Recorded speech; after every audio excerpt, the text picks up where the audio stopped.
All right, guys, welcome to, what is this, week 5? Week 5 of the Better Life class. And it's kind of fun interacting with a lot of you on either Circle or Instagram. So far, fifth weekend, most of the feedback that I've had has been very positive. The one thing that is been repetitive a little bit is that there are some of you that think that I'm going too fast and that you're not grasping some of the things, or I'm just covering it quickly and then moving on. If that's the case, you can ask questions during the class. I'm happy to stop and answer them. This is very informal, guys. I want this to be extremely informal, and don't be shy to answer a question. We all started from somewhere. I know there's a lot of you on here that this is very elementary, but not for everybody. So just ask the question, get the help while I'm available to you. And if you're just a little bit shy and you don't want to ask the question, that's fine too, because that's how I am. Find me on Circle, find me on Instagram, and I'm happy to answer it there. But that's the main thing that I want to just get out there, is that if I'm going too fast, I'm sorry. Just ask me to repeat myself. I will. Sometimes I'm not as clear as I should be, and I'm happy to just go over it again. The goal of this Better Life is to enhance your life, not confuse it. So I want to do what I can to make it better for you. We are in Lubbock, Texas again, live from Brick and Loft Realty, and thanks to Brandon Turner, of course, and Alex and Matt and Emily in Maui, and of course Cale York here in Lubbock that's doing the audiovisual. And you guys, like I always say, you guys have the hard job of just setting all this up, and I just get to sit and talk about real estate, something I love very, very much. So for me, it's very easy. So thanks for all you guys. And again, hard stop at 7, so everybody can leave. And I'm actually heading out right after this, heading to Salt Lake, long drive when I'm finished. So, and then next week, just so you know, it's the 5th of July, so right after the major holiday, we will not have a class. So we're skipping next Wednesday. Week 6 will be the following Wednesday. So what's that? 7 plus 12. The 12th of July will be week 6. So don't tune in. We just figured that a lot of people will be busy with family and occupied. It's a big holiday, so people take the work off the next day and whatever. So we're just going to push that to the next week. So this will obviously get pushed to August 9th as we go through to week 10. Okay, so let me pull this up so I can actually see if there are questions. I don't have the panel on the side of my screen right now, so let me see how to do that in the chat. There we go. Okay. All right, so we've talked a lot about different things, and this is something that progresses as we go. We started with better education, better data, and then we went into better strategies, better assets, and then we talked about better math, and then we first went to better assets and then better math, and then last week we talked about how to leverage debt. And the debt part, like as we go, we're progressing. The first 3 were kind of like an introductory into what we're really trying to do. And the debt class got a lot of feedback, got a lot of questions. I love the questions, keep them up. I think I've answered them all. I've answered all that have come to me. So if your question is still out there, I haven't gotten it, because I've gone through all my DMs and I've gone through all of Circle. So if it hasn't been answered, there's a glitch somewhere, and resend it and I'll answer it. So today is my favorite class. We're going to talk about better teams and the people that you surround yourself with. And if you're in a real estate role, like a manager role or an ownership of a company role, and that's what most of you are, if you're entrepreneurs, you're owning something, you own a business. If you own even one rental property, you should be running it as an actual business. So you need to have, even with one property as you go, most of you are in this class because you want to scale, you want to get more, you want to go bigger. Having the right teams around you, it's critical. So we're going to talk a lot about everything that has to do with having a better team. So building the right or the best real estate business teams requires careful planning, effective communication, and a commitment to working together towards a common goal. And then we're going to talk about the steps on how to build a successful real estate business team. And specifically, what I'm going to do, and I thought about how to really portray this. So I own most of the normal businesses that you would think of when it comes to running real estate businesses: brokerage, property management, flipping company, construction company, syndication company, and then just real estate holding companies and a retreat network. So I'm going to go through those businesses because everybody that owns real estate will probably own or be part of one of those businesses, or employ or hire as a client, or you as a client, to one of those companies to run your business. So it's not just about who you are employing, it's just about who's going to employ, who you're going to be a client to as well. So it's pretty critical to have all the right people around you, no matter how that rolls out and who's paying who and who's a client to who, as you build out your real estate portfolio. So, and when we think about better life, so the whole term of what Brandon's trying to portray as better life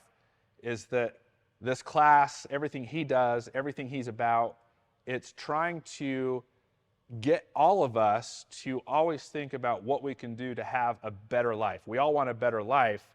And to me, like, obviously working hard is good. We want to have a good work ethic. But to me, when it comes to real estate investing, a better life is not working hard for less, but a better life is working less for more. So you want to, as you scale up your real estate business, you want to actually limit the amount of hours that you're working. That's the whole point, I think, of real estate, is find that financial freedom so you have more income or more assets, more liquidity, more net worth, and you're doing less work. And that's where I think the better life part comes into play in regards to real estate. Now, a lot of us out there, we find joy in working hard and constantly grinding. That's great too. So that's fine. You still want to surround yourself with the right teams and the right systems if that's your jam. If you want to just constantly grind and work hard and you're okay with your income going like this and your work level also going like this, that's great. That's the better life for you. But from what everybody that I've met, most people want to have the income go here and the work go down. So that's what I'm going to focus on today. And building the right team around you is going to help you limit the amount of time you put into things and increase your income in regards to owning real assets. So you want to define your team's vision and goals. Your team should clearly understand what you are trying to achieve, first of all. You have to know what you want, know exactly what you want, and portray that to your people. And you need to know the steps you're going to take to get there. This includes identifying your target market, establishing your brand, and setting all your financial goals. So for me, my target market is Lubbock, Texas. It always has been. I have all my businesses are here, all my real estate's here. The real estate I own as a general partner. I have other stuff as a limited partner, and that's scattered throughout Texas, Georgia, and Florida. But everything I'm a general partner in or a sole owner in has always been in this market. So we've talked about markets, identify your market, and then build out the right team around it. And the reason teams are important in relation to the market you choose is many of you live in a market that you cannot invest in. It just doesn't make sense. So it's too expensive, or it's just, there's too many obstacles. So a lot of people are investing outside of their market. So for that reason, it's more critical, even more critical, to have the right teams around you. It's been a little bit easier for me because everything's in my backyard and I can rely on myself if I need to do stuff. But a lot of you are going to rely 100% on other people, and the right teams around you are going to be just that much more important. So, and then you want to establish your brand. Like, what do you want to do? Like, my brand has always been single family homes, which a lot of people think is crazy because they want to do the big multifamily or whatever. Single family homes has always been my brand. I don't buy a lot of real estate anymore unless it's brand new construction. So my brand has shifted into other things, mostly in mentoring and coaching.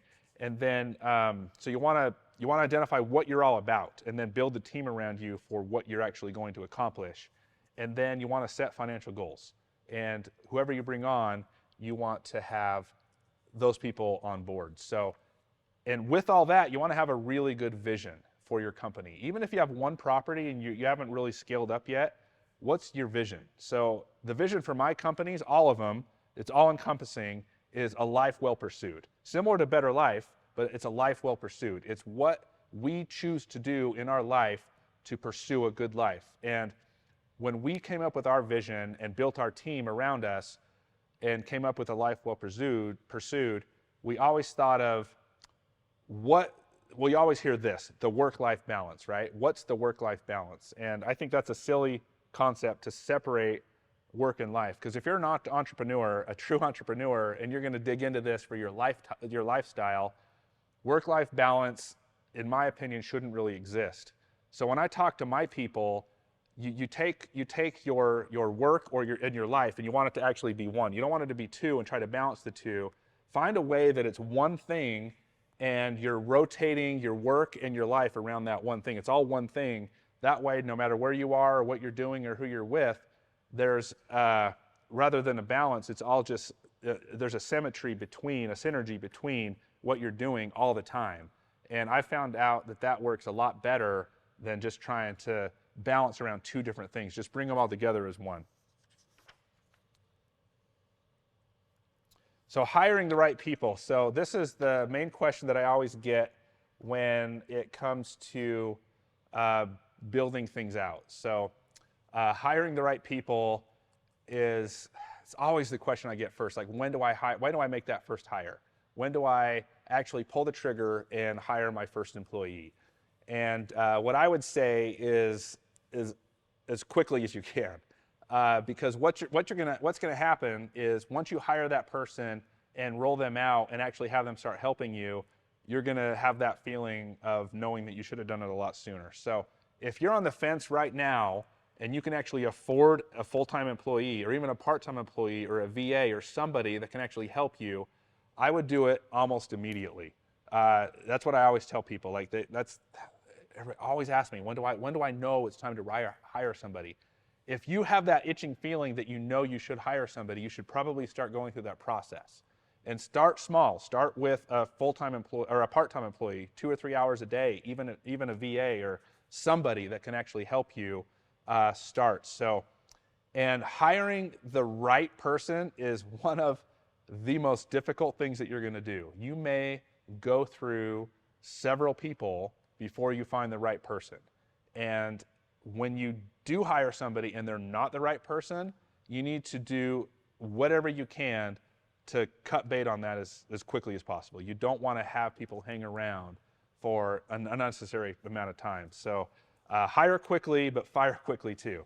And a lot of people say hire slow, fire quickly, but that's not really the case. Sometimes you need to go through a few people to find out who you want. So, and another tip is don't hire your friends. Just because they're your friends or your family, don't hire them just because they're close to you, just because you know them, unless they're also really good at what they do, what you're actually looking for.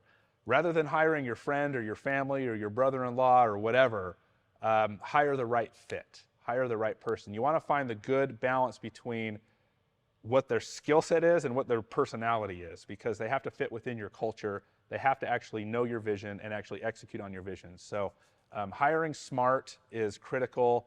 I actually tend to hire kind of quickly, which a lot of people would be like, no, hire slow, fire fast. But I hire fast and I fire fast.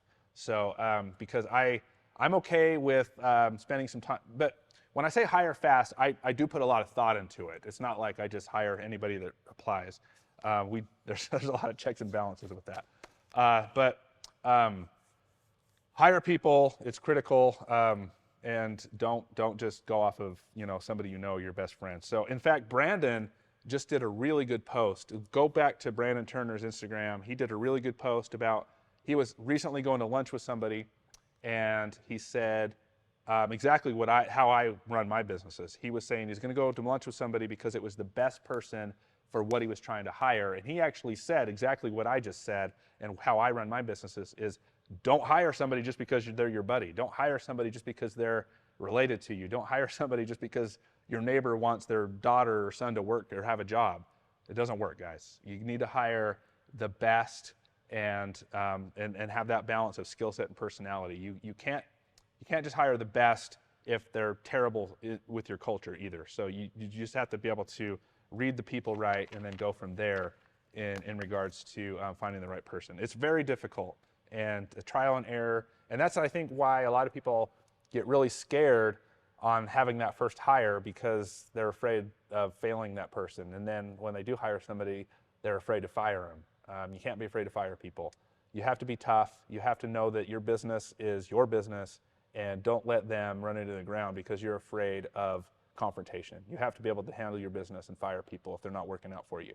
So, okay, that's the groundwork on what we're going to talk about next, and that's building your team. So once you have that right person, you need to establish very clear roles and responsibilities. So we use EOS, the Entrepreneur Operating System, the Traction book. If you're a business owner or an entrepreneur, or even with one property, and you are going to build out a business, you need to get Traction. I highly recommend you buy that book. The EOS system is good. It works. We use it. It's a way to implement. First, you start out with your vision, what your company is all about, and it teaches you how to hire somebody. And then it teaches you how to keep those people accountable to what they're doing based on the roles and responsibilities that you're going to put in place for them. So again, the book is called Traction. Read it, implement it, and use it. So we sometimes fall short on the implementation part because we get busy, but our employees still know that they're accountable. So at any time, we can pull them in, and we have our score sheet, and we can hold them accountable to what they're responsible for. And they know their roles and how clear it is, and we go from there. Don't just hire somebody and then just have them responsible for everything. Have actually a manual or a policy and procedure of what their job is. Otherwise, you're just going to frustrate them. They're going to frustrate you, and you're not going to get very far. So have that in place. So encourage open communication among all of your team members. You want to promote collaboration all the time. You want to always be able to collaborate and facilitate problem solving. You don't want to let things fester. It doesn't work. Confrontation is key. Have tough conversations, and you're going to butt heads a little bit, but you're going to clear the air. You're going to get things done. You can't just sugarcoat things. You can't just dance around issues. You just got to attack them. You just got to rip off the Band-Aid and get things done. Otherwise, your business is going to suffer. You can't be the nice guy all the time. So regular team meetings, brainstorming sessions, and feedback mechanisms can help keep everyone on the same page. I want to talk about meetings, though, for a minute, because I absolutely hate meetings. I hate everything about meetings. A lot of people meet just to meet. They have set meetings, standard meetings, every week meetings. Meetings have their place, no doubt. But in my experience, meetings should be extremely short. They should be highly efficient, and they should stay on topic. Don't just set like a Tuesday meeting at X o'clock just because you think you should have a meeting on your calendar. Sometimes you don't need to do it. Sometimes people are out. Sometimes it doesn't work. Have a clear agenda with those meetings and just execute on the agenda. And if things need to be added, they need to be added. But the second you find that either you're in a meeting and you don't hold value for that meeting, you should leave the meeting. Or if somebody doesn't hold value, just like excuse them and have them go do their job. Just make it efficient, because we have gotten to a point, especially with Zoom and all the technology, that, gosh, it's just like meeting after meeting after meeting. Everybody wants like 5, 10, 15 minutes of your time, and it's not going to work. Just get into the habit of saying no to almost everything right now if you want to have a successful business, and you will thrive. It's hard. I know that there's probably tons of nice people out there. I'm probably sounding like I'm a big jerk, but it works. Learn to say no almost to everything, and it will pay off massively. Provide ongoing training and development. So this is key. Like we do a lot of that, especially with our brokerage. You want to have a lot of training and development. I have 3 general partners with me, so there's 4 general partners on almost everything that I own. And all 4 of us have different strengths and we have different weaknesses, but we all train people. We all teach people how to be the best version of whatever role they're in, and have constant training, constant coaching, constant mentoring. Like This training, for example, that I'm holding right now, let me preface one thing. You can have like the desire to teach people till you're blue in the face and want to teach them how to be better and give them all the tools they want to be the best version of whatever role they're in. But the most frustrating part of being in a leadership position is having those people want to learn.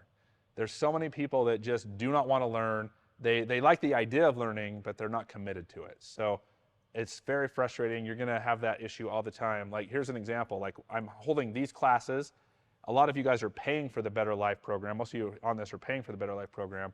I have the agents that I hold in my business can be here in live for free, and most of them aren't here.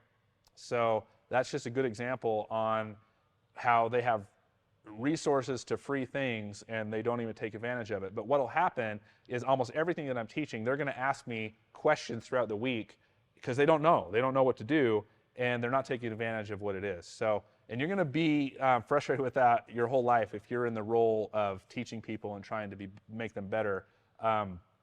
Like, I've been doing this for 14 years. Here's an example. Like, in my life, I've been doing this for 14 years. I became financially free at a pretty young age. I retired completely from being an attorney before I was 40, and just rolled into building up my businesses. Retired before my dad. He retired right after. But my dad and both of my brothers, who are both W-2 workers, they talk about their job like in a negative way all the time. They're hard workers. They have good work ethic, but they're just like, I don't know what to do. Like, I'm investing in a 401k. I just don't feel like I'm getting ahead or whatever. But none of them ever asked me. They've never ever, in 14 years, they've never asked me how I've done what I've done. And it's just crazy to me. Like, I offer to like teach them, or I'm like, hey, you guys want to get involved in real estate? And I don't know. I don't get it. So you can't force people to learn something, and they're going to continue. And it's sad because I love them to death. They're going to continue to work their jobs for forever, basically, and always wonder what could have been. And I could easily, they make enough money that I could easily put them on a path to be finished in 3 or 4 or 5 years, just easily. And they just won't do it. And it's just so frustrating. And it all boils down to mindset, which you'll learn. And that's one of the things that I coach mostly is on mindset.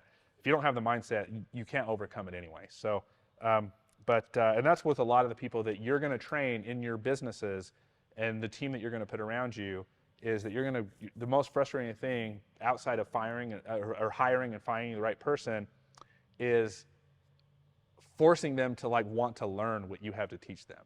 It's very, very hard. And you'll definitely have that issue. So celebrate successes. That's one thing that's huge. That's what we do here. If somebody does something well, recognize them in front of everybody. Make them feel like they are on top of the world. Make them feel important to your business. Definitely spend money on them. Nobody wants a plaque. Nobody wants a trophy. Nobody wants a Dundee. Nobody wants an attaboy. Give them some money. Give them a bonus. Make them feel really good. That's what they want. Make them public recognition, bonuses, cash bonuses, money bonuses. Those go the furthest that I've learned. Don't do the other, like a lot of other brokerages, they'll give you like a plaque if you've done something, or a trophy or whatever. Like, just garbage, guys. Give them some money. Give them money. Give them recognition. Make everybody know that they kicked butt, and recognize them the best you can. That's my advice to that. Building a successful real estate business team takes a lot of time, takes a lot of effort and commitment. By following these steps, you can build a team that is aligned with your vision and goals and set up your business for long-term success. So I talked about my vision of all my companies being a life well pursued. So we try to find people that think like we do. We try to find people that not just want a job, but they want to get to financial freedom. So we try to find people that have an interest in real estate investing, have an interest in scaling, have an interest in blowing up, and have an interest in just building a portfolio that's worth, that's going to actually modify and change their life for the better rather than just working a job. So those people are hard to find because it's a mindset thing. Finding somebody that just wants to work a job, put their 40 hours in, and clock out at the end of the week, that's okay too. But those people are generally going to look other places always. They're always going to try to find the next job. They're not going to be as happy in general, just because W-2 workers generally aren't as happy. in my experience. It's better to just find somebody that has that spirit of entrepreneurship. And you can find those people as a W-2 employee, and then you just mold them into wanting to do better and do more and think outside the box on what they can actually achieve in their life. So try to definitely mold them a little bit better. Okay, so what I'm going to do now is I'm going to just kind of go through a snapshot of what I own and how those are structured, and I'm going to go through them pretty quickly so we have questions at the end. That way, because like I said before, I own, all the businesses that I own are all the businesses that relate to what you're doing with real estate investing. So the businesses that I have structured and the way they're structured, I think they'll resonate with you guys because you're either going to hire these people as people that you need to run your business, or you're going to build these businesses yourself as you grow your real estate portfolios or whatever you're going to do. So, so how my teams look in 2023, what I own, and ideas on how to structure them. So I own a real estate brokerage, and everything is here in Lubbock, Texas. I own a real estate brokerage. I own a property management company. I own a flipping and a construction company, a real estate syndication company. We do 506C and 506B syndications. The REI Retreat Network and real estate investment holdings. That's just like the holding companies that have all my real estate. That's what most of you guys should have now already. And then a law firm. So I still, even though I'm retired from that, I still have the law firm, and I still do quite a bit of legal work in there through different means. So the first one is the brokerage, and I know that some of you may either are real estate agents and you work for a brokerage, or maybe you guys are a broker and you guys are wanting to scale that business up. A lot of investors out there will tell you that having your real estate license is not really necessary of being a real estate investor. I actually disagree with that. I think that even if you're going to hire a real estate agent to be your sole purpose of buying real estate, I don't think it's a bad idea to get your real estate license at all. I never have thought that.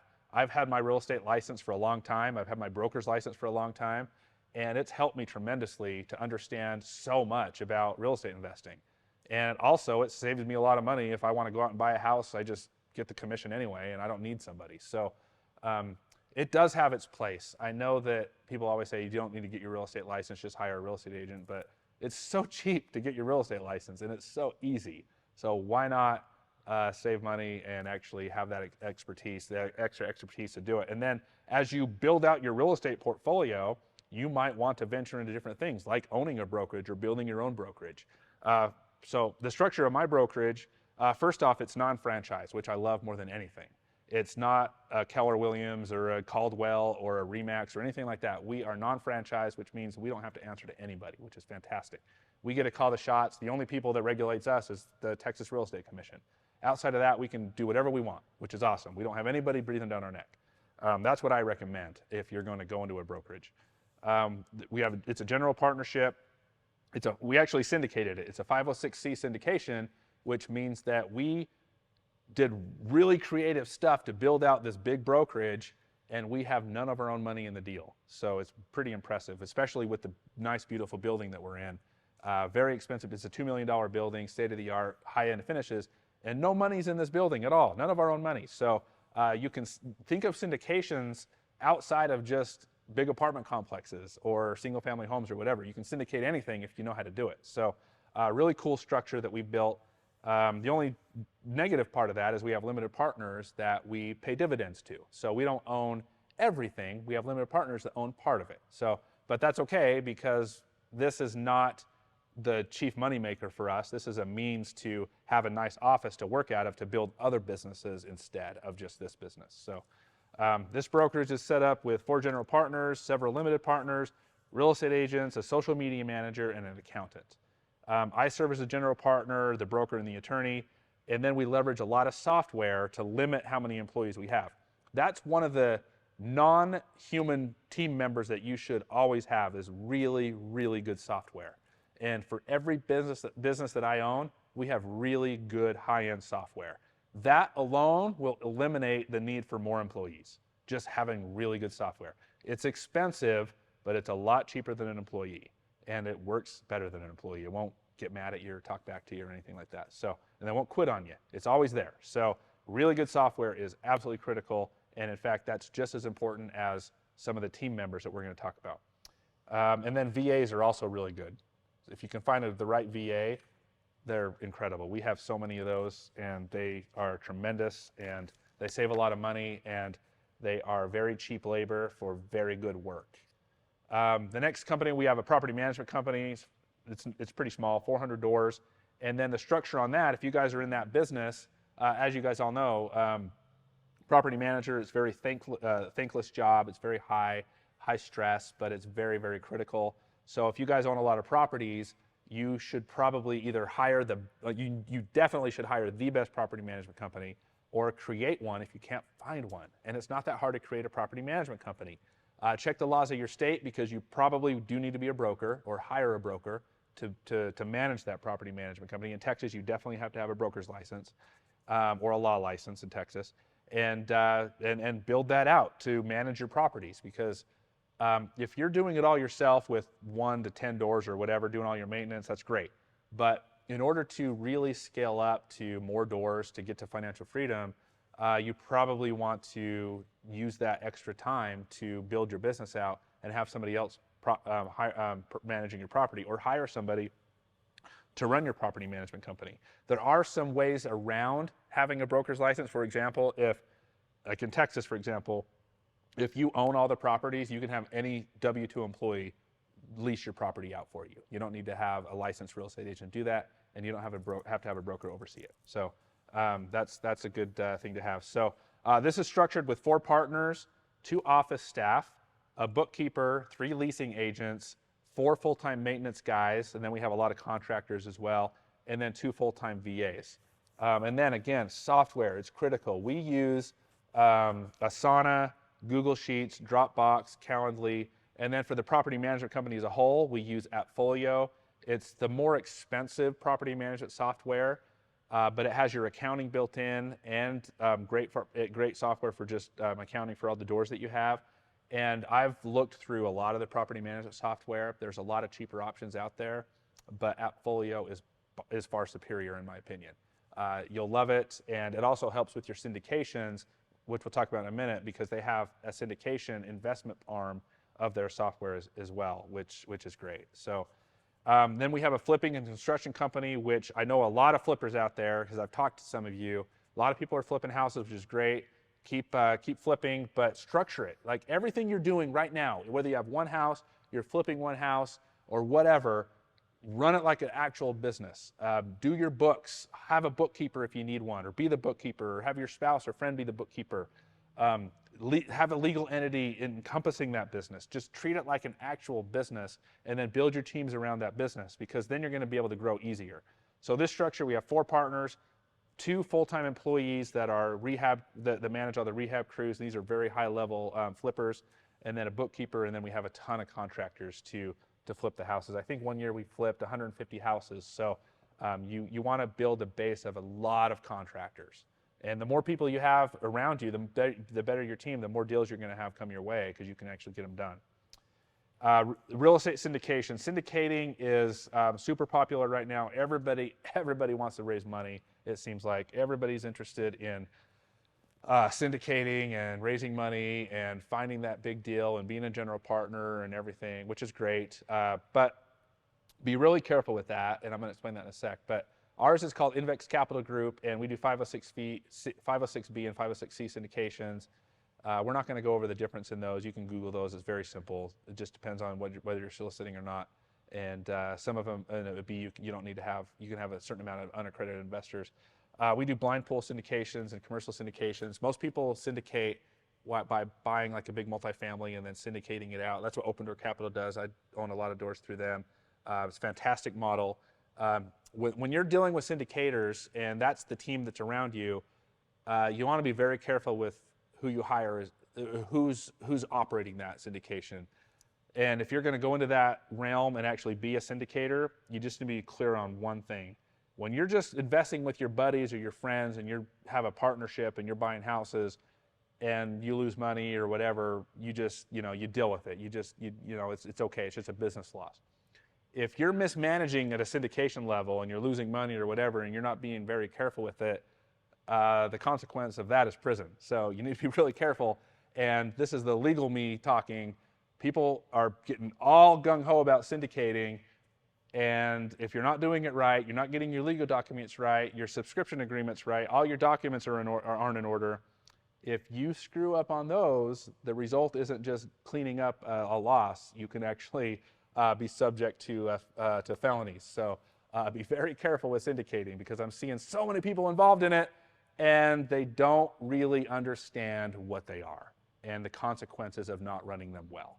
And then the Real Estate Retreat Network, that structure is very loose. It's just a mentoring program, a retreat network where we get together and work with things. But we're not going to go into that much, just because this is not about that. This is about structures of business, and I don't really want to. This isn't about personal plugs. So this is about you guys. And then just like most of you have like the investment holding companies of your real estate. And most of those, I know that most of you probably own those in legal entities. If you're owning them in your personal name, that's okay. I don't recommend it long term. Get those eventually deeded over into a legal entity and then treat it like an actual business. Sometimes when you're in your own name, it's more of a hobby. You don't think about it as a business. You're just running it through. It's going through your Schedule C on your taxes, and you're just not really in it completely. Put it in a legal entity, open a business banking account, and treat it like an actual business, and then build that team around you. So who do you actually need in your corner? This is what I really want to get to. Who do you actually need in your corner to really kill it in real estate? So most of you invest in areas, which I'm learning from talking to a lot of you.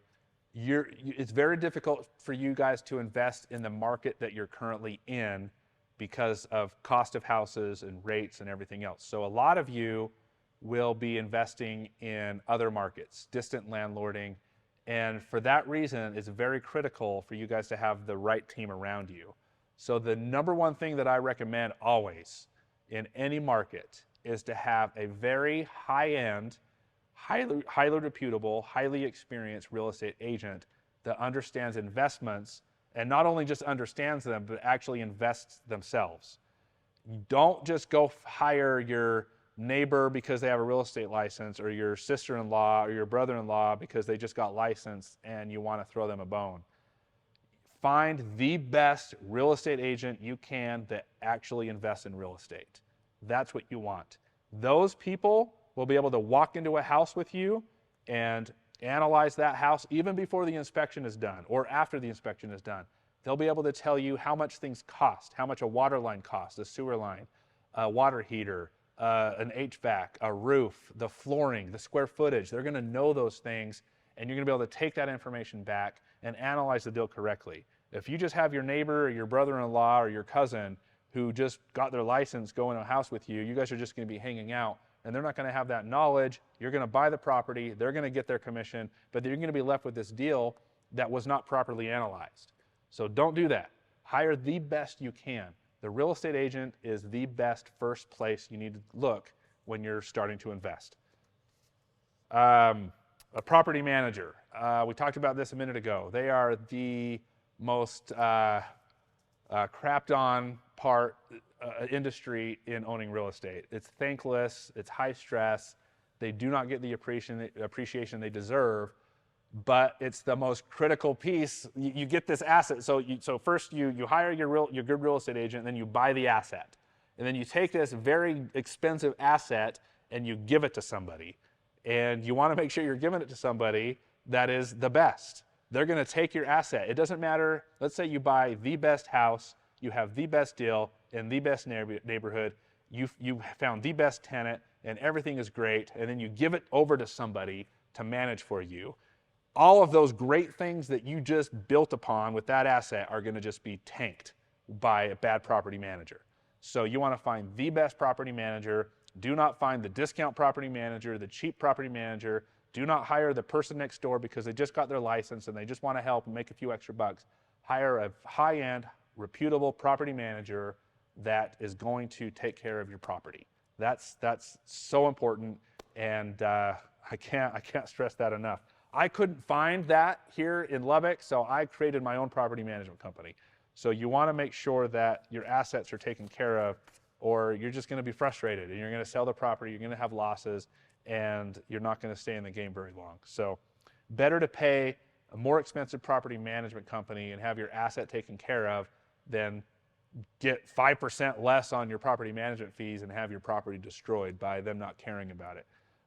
If you're hiring a property manager and you're asking for a discount on their fees and other people are paying more, like, so we charge 10 to 12%.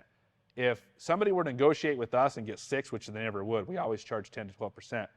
But if you're going to somebody and you're gonna just be hard nosed and they actually accept your half rate, what do you think they're gonna do? They're gonna focus on the people that are they're paying 10 to 12%, and you're gonna be that 6%, and they're just not gonna look after your property like you want them to. So getting a discount is exactly what you're getting. You're getting a discount service. So be really careful with that.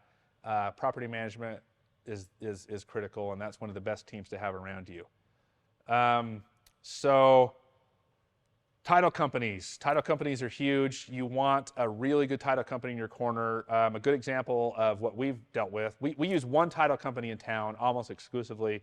They're fantastic. It's Service Title. We love them to death. I wouldn't go anywhere else if I had to, unless I had to. But we recently did have to because the buyer insisted on it. So we bought a 15-unit apartment complex a couple years ago, and they insisted on using the title company that they had ownership in, which was a red flag to begin with. And so on a title policy, there's a Schedule C. On a Schedule C, it shows the liens of a property. And those liens almost always get paid off at closing, like your debt or whatever. None of those ever survive closing, or they wouldn't close. But some do survive closing if the title company misses it, or if there's a resolution that you're okay with that lien or whatever's on there. So our title company always takes care of us and always reads the title policy for us, and we've never had a problem in 14 years. We hired this other title company. Our fault, we did not read the title policy because we were used to our A+ title company always taking care of us, and they let a $40,000 lien that survived closing get transferred to us. And this is somebody that owned the title company and owned the property we were buying, so totally fraudulent. But it was our fault too because we didn't read it because we were used to being treated well. So have a good title company in your policy. Luckily, we threatened them with a lot of legal action, and they paid off the debt, and everything was good. But they didn't have to. Obviously we'd sue them and go through a lot of litigation to get them to pay that, but it was our fault. We let that pass. Luckily, they didn't want to ruin their reputation and everything, and they knew who they were dealing with, so we were able to get that cleared. But if you're doing that out of town and you don't know the people you're working with and they don't care and they're being shady and they're using a shady title company, that absolutely can happen to you. So you need to be really careful with that. So have a good title company in your corner. Lenders are critical as well. You want a good lender. You want to be able to use the properties well, like at your disposal, and get the lending that you need, and be strategic and have everything work in your favor. And a really good lender will help you with that. In fact, I talked to one of the tribe members today. Maybe she's on the call. I'm not going to name you by name, but she's having trouble. She has equity in a few of her properties, a lot of equity, and she is having trouble going to a bank in her area that's going to let her pull out equity on those properties because she wants to buy more property. And none of the banks will let her do that. And that's crazy because there's so many banks that would be willing to do that. Unfortunately, she just needs help finding the right lenders that see what she's trying to do and actually work with her. You want lenders that are on the same page as you, because there's a lot of them that actually want to grow with you and see you succeed, and then they make money too. So it's kind of silly that that's happening to her, but it's just because she doesn't have the right relationships. We need to help her get the right relationships and get to that point. So lenders are important. There's a lot of strategies you can have with the right lenders. I've grown almost exclusively with one lender here in town, and it's been fantastic. At once 650 doors almost with one lender, so it's pretty awesome. Insurance agents are key. I've had so many people wait till the very end, close on a deal, and they didn't have insurance. They went to their just whoever was in the phone book insurance agent, and then it just killed their cash flow. because they didn't have a relationship. You want to have a relationship with insurance agents beforehand and build that out, and so they can analyze you, because insurance agents are going to go off of like a lot of things. They're going to go after you, your credit, your history, like everything you're doing, and you can get better rates depending on who you are. You really, if you don't think that's possible, you're not shopping your insurance companies well enough, because you yourself and your reputation alone can reduce your insurance rates, among other things. But don't let somebody just spout off an insurance number because the computer said that's what it is. It's absolutely crazy that you're not, that people don't realize that they can shop just based off of who you are and what you've done to get way lower insurance rates. So have a good attorney. They're expensive, but they're worth it, I promise. I've been an attorney a long time, and I have saved my businesses tons of money by just doing things right, knowing how to navigate the legal system. A lot of people, they hesitate, they'll spend tons of money on lots of things, but when it comes to spending a few $1,000s on an attorney, they cringe up and they won't do it. And it absolutely is a bad mindset. You know, spend the money on a good attorney to get your stuff set up right, and have them on retainer to help you navigate issues along the way, because the more property you get, the more likely it is to have issues. Legal issues will come up, and you want to have somebody in your corner that can help you navigate those legal issues. Don't try to do it yourself, please. Same with a CPA. Hire a good CPA. Hire somebody that knows how to really do depreciation and cost segregation, that has access to engineers and everything else, that actually does that for a living. It'll save you a ton of money on your tax. I mean, that's the whole point, right? Of, especially now with rates so high, one of the best things about real estate still with even high rates is depreciation. Any CPA is going to depreciate your stuff. That's a given. That's just, the IRS actually makes you do it. So you're going to get the depreciation, but you still want to find somebody that's savvy enough to look at a lot of different angles on what you're trying to do. The right CPA is going to dig hard to save you as much money as you can. They're not just going to try to prepare your taxes and just, you know, be done with it and move on in their merry way. They're going to really dig into the code, or just know the code, to save you way more money than you ever could with just a basic cheap CPA. So hire a good CPA and then get a good relationship with them. And then this is mostly talking about all of you that are doing this on your own, but if you're not and you have partners, having the right partners around you is critical. It's so fun to build businesses with friends, and you have the right partners, you become friends, and partnership is like a marriage. You have them for life if it works out right. And but it's like a marriage. You're not always going to get along. Like, I have 3 partners. There's 4 of us. We butt heads. We have disagreements. We have to have hard conversations often. It's normal. It's okay. Just like with your spouse or your significant other or whatever, you're going to have hard conversations. If you're not, then you're not going to grow, because you guys are going to get frustrated with one another. Just have those relationships in check, and you'll do well. And then one thing about partnerships as well that I want to touch on, because we have this in our partnership at our level, is that you have a lot of businesses together, but you're also going to do things on your own, and be okay with that. Like, if you have one partner that just keeps like going after other things and they're not including you, that's okay. You got to let them go, and I do that too. And you have to have a healthy relationship around what you're owning, but also understand that they're going to grow elsewhere too. Just as long as they're focused on what you're doing. Just that's one thing I've seen with partnerships is, you think just because you have one partner that you're going to do everything together.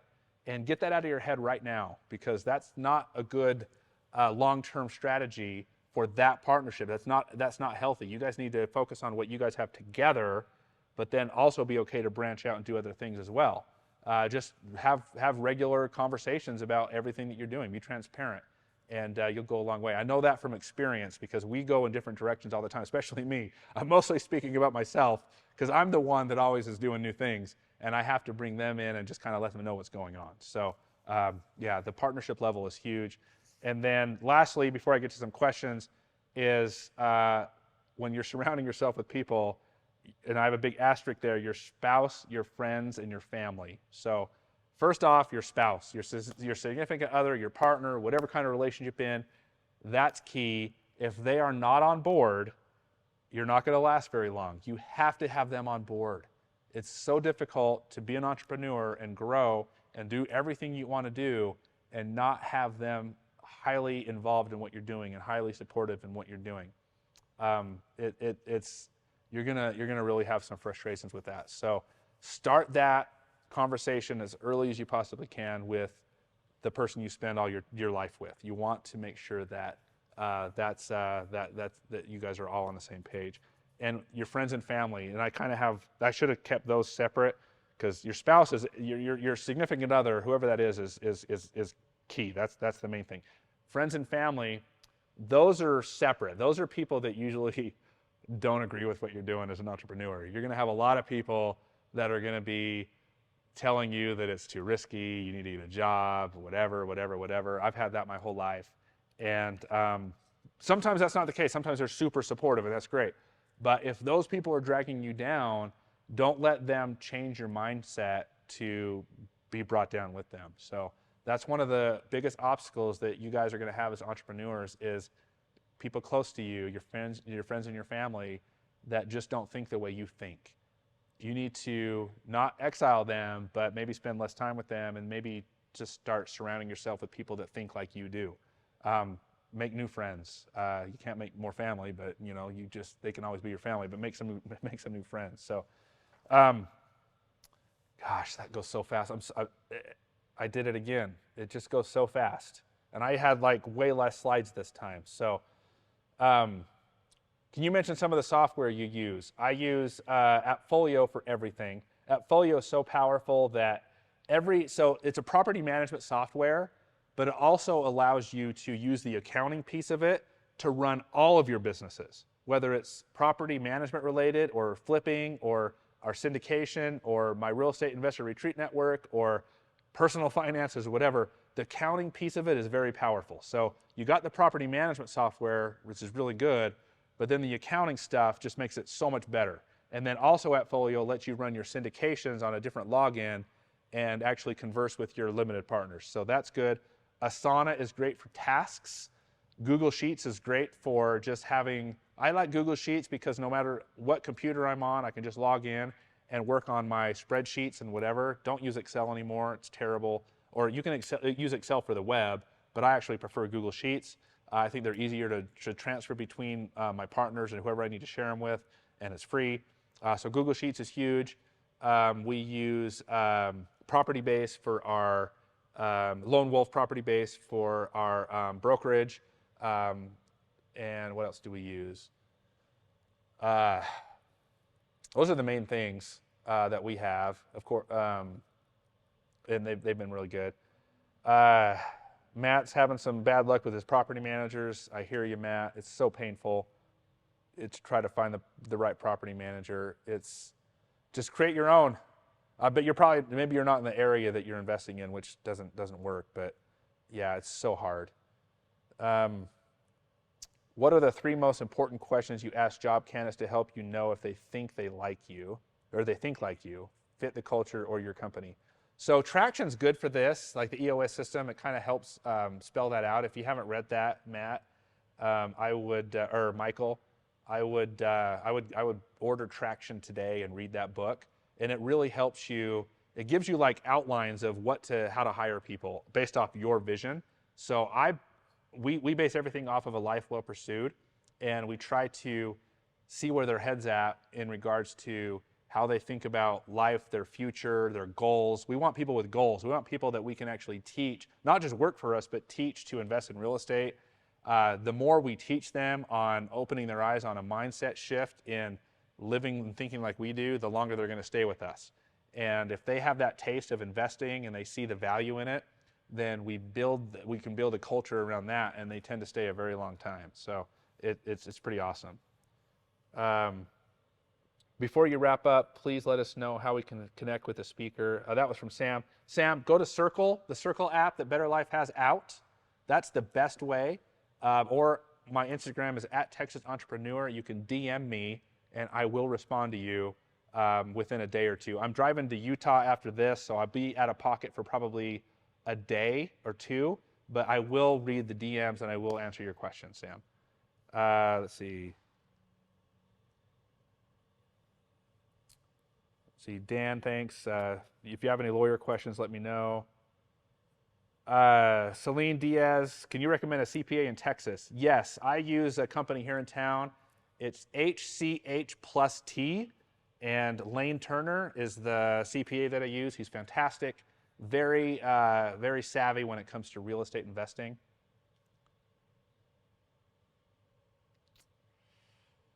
All right, guys, I have time for probably one more question, and then I have a 16-hour drive to take on. So, what do you guys have?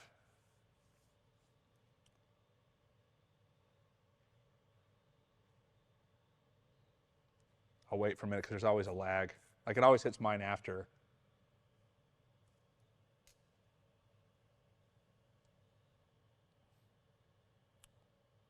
All right, guys, there's no more. So one of the reasons Brandon asked me, Brandon could have asked anybody to teach this class, a lot of people that he knows that have a lot of real estate experience, but he asked me because he knows I absolutely love teaching this stuff. I absolutely like to see you guys change your life and grow big portfolios. So I love the questions. I will spend hours and hours helping you with your questions for free. So please ask them, send them to me, and I would love to just see where we can go with them. So thank you, and we'll see you in 2 weeks, guys. Okay, not next Wednesday, but the Wednesday after that. So thanks again, guys. Appreciate it.